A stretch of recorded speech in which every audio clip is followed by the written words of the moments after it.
Hello everyone and welcome to Prof. Dan US Green Card.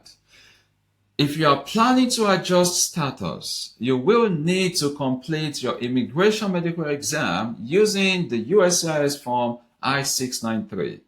In today's video, I will be walking you through what you need to know to be mindful of in order to avoid requests for evidence RFE and probably have a successful adjustment of status process. So stick with me to the end of this video as you're going to find it very useful and informative. If it's your first time, please subscribe. If you're a returning viewer, thank you very much for being part of this community. Please ensure you keep sharing this video so it can benefit as much people as possible.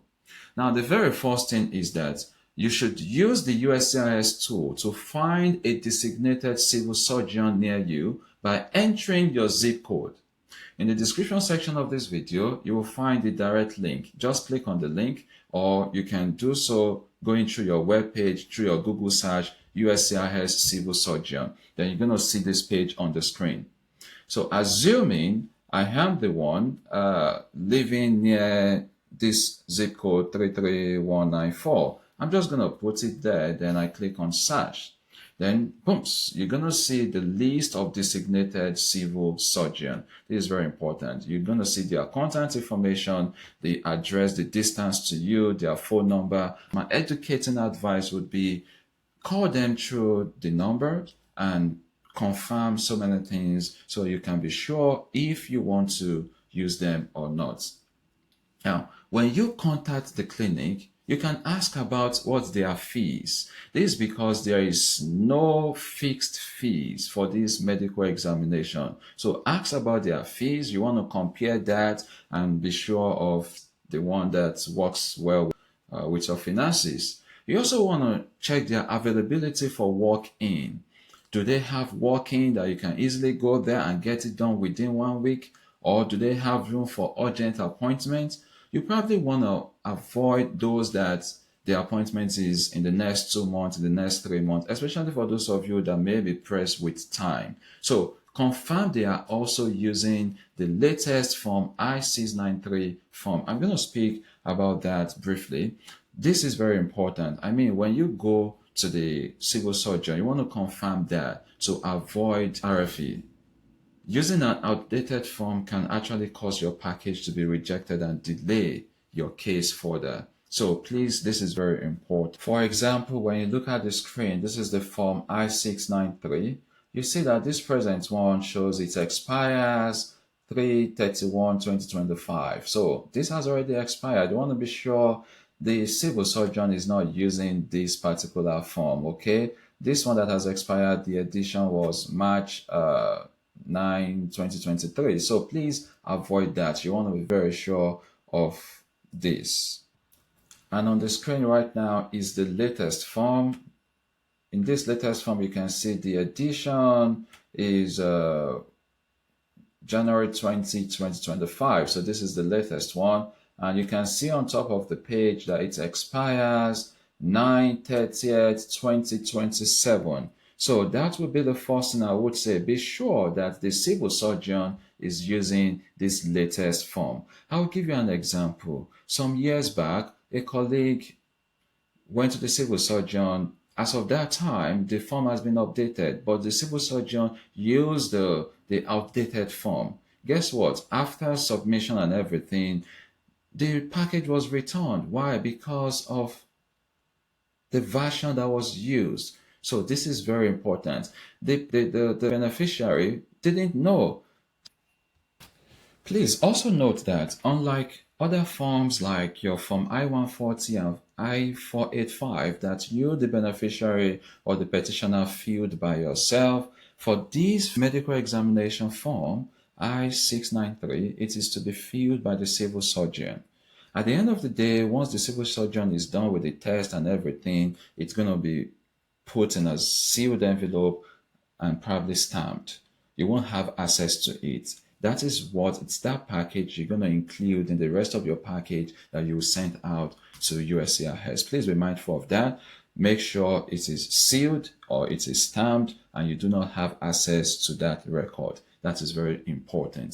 Now, before you also visit the civil surgeon, assuming you've identified one that you decide to use, you can also save time and money by preparing some things. Like, for example, if you've had your tuberculosis blood test or you've gotten one, you can go with the record. Or maybe you've completed your syphilis and gonorrhea test. If you're in the required age range, you want to probably make sure you do so. You also want to update your vaccination with your doctor or pharmacy. You also want to gather official vaccine records like yellow card, doctor's note, or pharmacy printers. You want to take all of these to the civil surgeon, and the civil surgeon is going to make best judgments and also let you know which of the needed record is probably still missing and you still have to go ahead and complete. Again, just from the USCIS page, or if you just simply type it on Google, form I-693, the latest form, you're going to see this form. And if you go to page 6, part 8, you will be aware of certain tests that is required of you. Again, just for information's sake, even though we know that it's the civil surgeon that's going to fill all of this out, but you want to be informed as well to know what is required of you. If you look at part 8, for example, you will see some of these tests that is listed on the worksheet.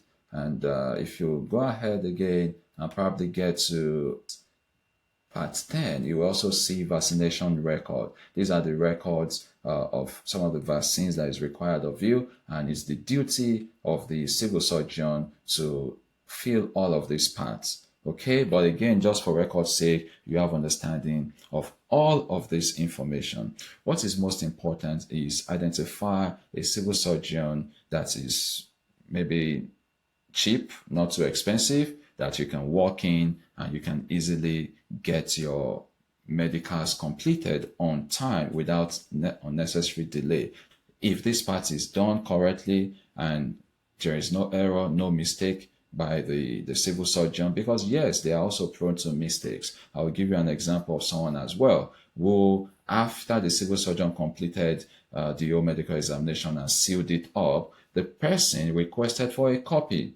Guess what? The copy is not to be used for anything. However, just for information's sake, the person requested for a copy, got home and go through the copy only to see that the civil surgeon made a mistake in putting in the date of one of the vaccine that was completed, a date that wasn't the case. And so the person called the attention of the civil surgeon, and the civil surgeon had to, make corrections to that. What I'm trying to say, without iota of doubt, is that humans are prone to mistakes. Civil surgeons are prone to mistakes. So maybe you also want to request for a copy just for your own personal use. Look at it to be sure there are no mistakes, and before you go ahead with your submission. I wish you all the best. There are much more videos under my playlist, Adjustment of Status, that can be of help to you, like filling out the form I-485. That part is also very important. At this stage, you want to make sure you do everything right to avoid RFE.